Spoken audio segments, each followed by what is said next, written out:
Hello and welcome back to Of the People. I'm Robert Chernin with my lovely Ericka co-host. Okay. Redic. So I know we've been all over the place today. I want to focus us on because I honestly believe the 2024 election is so important.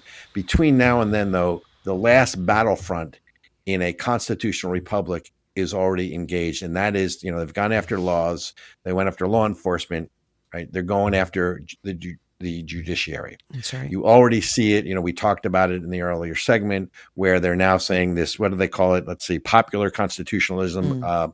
Mark Tushman. I'm sorry, Mark Tushnet. It's a net, not a man, but you get the idea. Harvard professor basically says that courts don't have the exclusive authority.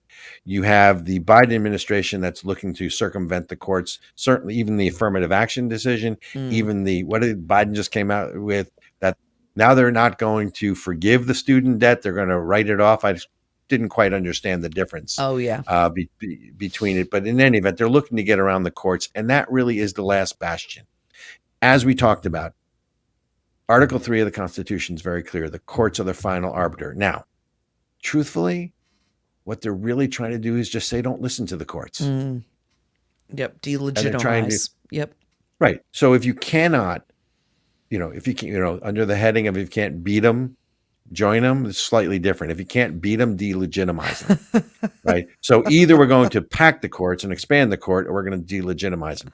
Right now, and that's the other reason 2024 is so important, because the likelihood is in the next presidential term, you'll have certainly one, maybe two Mm. Supreme Court appointments That's based right. on the age, whether it's Justice Thomas, whether it's Justice um, Alito, right? Yep. I mean, that kind of thing. Yep. So, but I want to juxtapose this as to what's going on in Israel right now. Mm. And again, try not to stray too far from our borders and those kinds of things.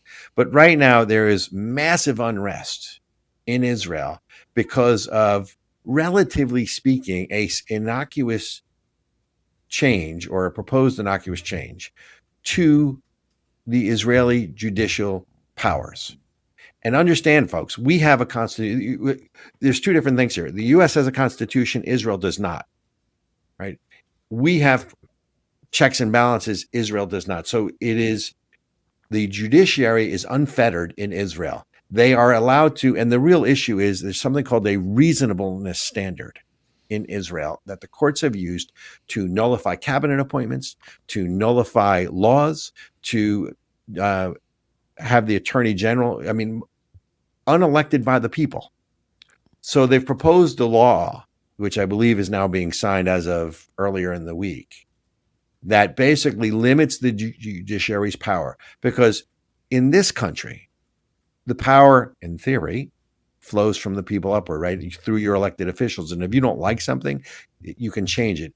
And we can talk about sort of how the pendulum swings, but the Democrats get in power. They put in all the judges and people they like. The Republicans get in power. They put in all the people and the judges they like. And over time, at least in theory, at least until Obama, right, and Biden, in theory, it balances out in the middle over time. And that Mm. is sort of consistent with the checks and balances as the founders envisioned it. Yeah. It's certainly consistent with between the branches and within the branches. Israel doesn't have that. That's right. All The Israel is saying is, let's be beholden to the people through the Knesset.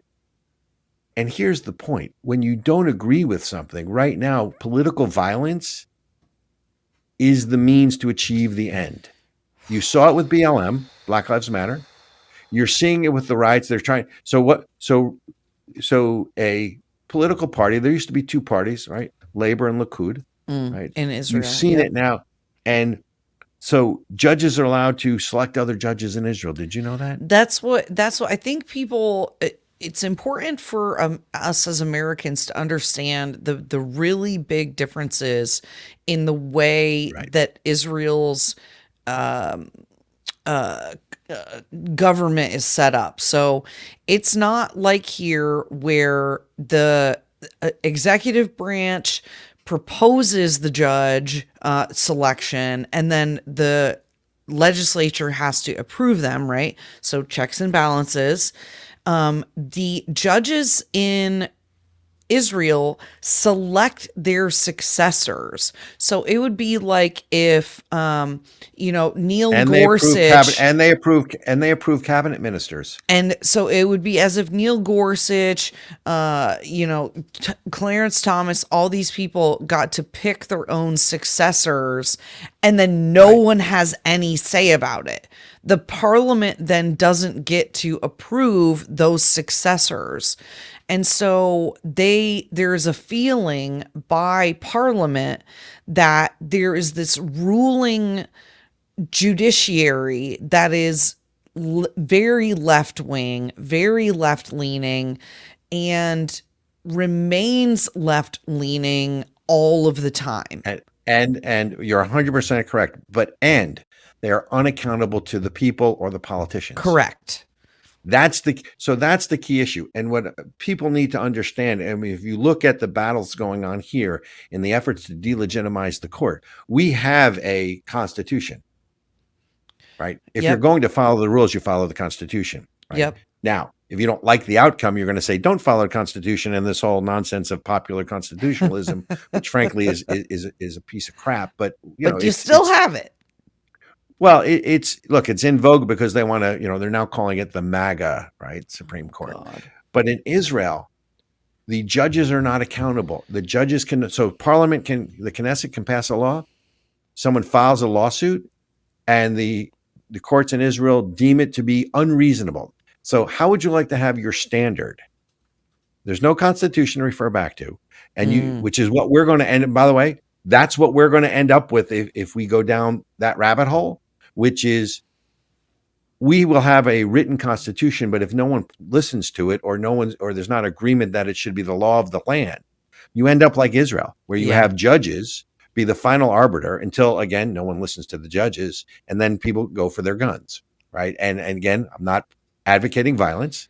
I'm just telling you that that's where this ends up. The attorney general, hostile to the government, and was appointed by someone who opposes Netanyahu. So you create this cauldron of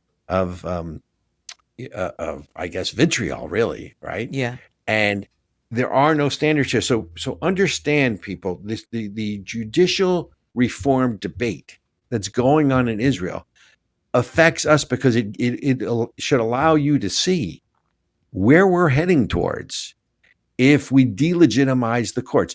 Look, Antonin Scalia, the late Supreme Court justice, said that if you are doing your job properly as a judge and you're adhering to the law and you're applying the law as the Constitution dictates, you're not going to like all the decisions you make. That's right. the way it's supposed to be. It's supposed to be one set of laws for everybody, and you're supposed to have this common interpretation. So when you look at what's going on in these judicial reforms, and I hope people pay attention to it in Israel. Obviously, it's our ally in the Middle East. It's the only democracy in the Middle East. That's right. And folks, I'm telling you now, as goes Israel, goes the United States in terms of Western world, in terms of human rights, in terms of the rights and privileges that you enjoy. I know it seems like a stretch, but it's really not. You have to understand that Israel is coming at it from Israel what Netanyahu is trying to do is make Israel more like U.S. law, which is to establish a body of law because there is no constitution in Israel. Well, and this is, Robert, you probably know a lot more about this than I do. But for me, when I look at Israel, it's very challenging to see because so they have a parliament, right? But it doesn't look like parliament like you see in other countries. It is a multi-party system, and people try to say, "Oh, that's a whole different argument." I agree. People try to say, "Oh, it's just an apartheid state and all this stuff," which is just outrageous because it's actually. My understanding is it's multiple parties. You have to build a coalition government. There are Palestinians and Arabs. It is not just Israelis. that are part of parliament. It's Arabs, it's everybody that lives in Israel. So you have to build this cross section of competing interests to build a coalition to try to get anything done in the first place. So it's almost like it's designed for all legislation and government operations to just be stymied. So let me simplify. First, I do not claim to be an expert on Israel, although I have plenty of friends who I would certainly be willing to bring on the show who know way more than I do. Full disclosure. Yeah.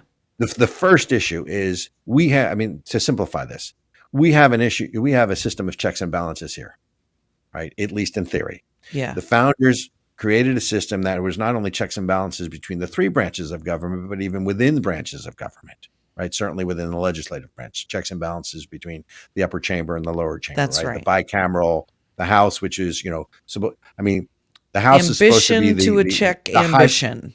That's well, what the House said. is supposed to burn hot. It burns with passion. It's directly elected by the people. The Senate was, as originally formulated, was the cooling chamber, if you will, and that was supposed to be elected by each state legislature. Obviously, I think They it was changed that. was it the 19th Amendment? I don't recall, but whatever amendment it was made it directly elected, which I think, frankly, was a mistake because it took away some of that checks and balances. The key here is Israel has no checks and balances in their system, and the judiciary reigns supreme.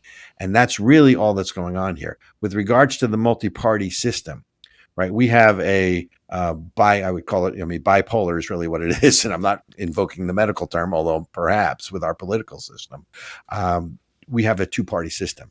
That two-party system, for all of its problems, has created stability over the years. It's very hard for a third-party candidate.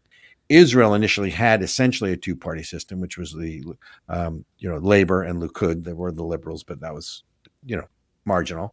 Right. Now they have, I think there are 26 parties represented in parliament. Don't hold me to the number, but it's a large number. And so each party now, and I think the change, and again, I think it was in the 1990s when they changed, fractional representation. So yeah, Got you have rid a of the system now in Constitution. Israel. Right. How? Without you have a system without a constitution. You have a system without checks and balances where the judges reign supreme and where the judges get to nullify laws, nullify appointments. That's what. How can a country not have a constitution?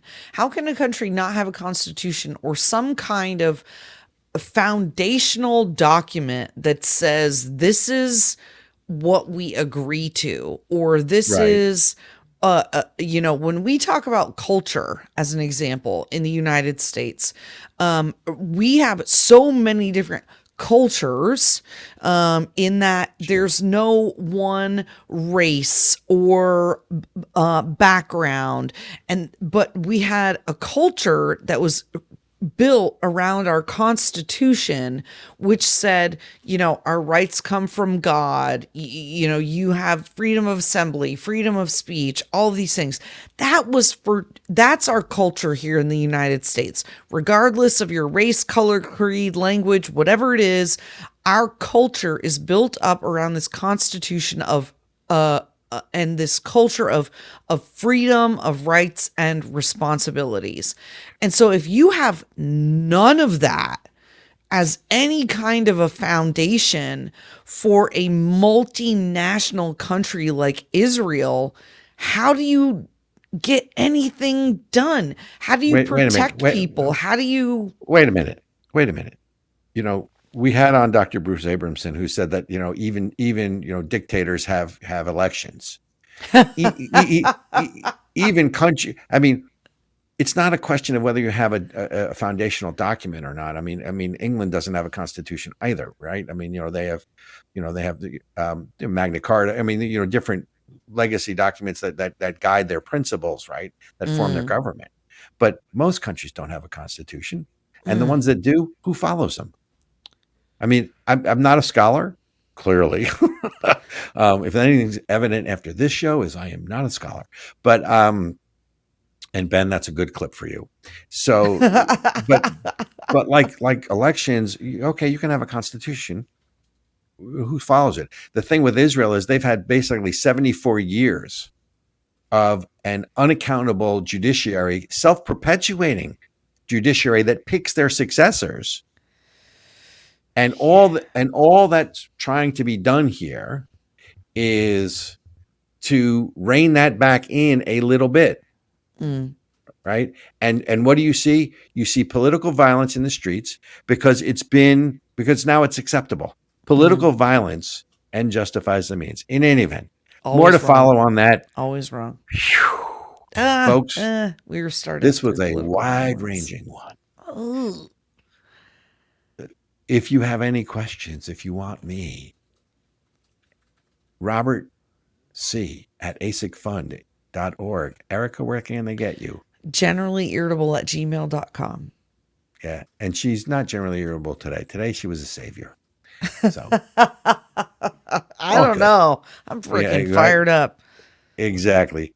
Folks, you have been listening to Of the People with Robert Chernin and my lovely co-host Ericka Redic. We will see you next week. Thanks for joining us.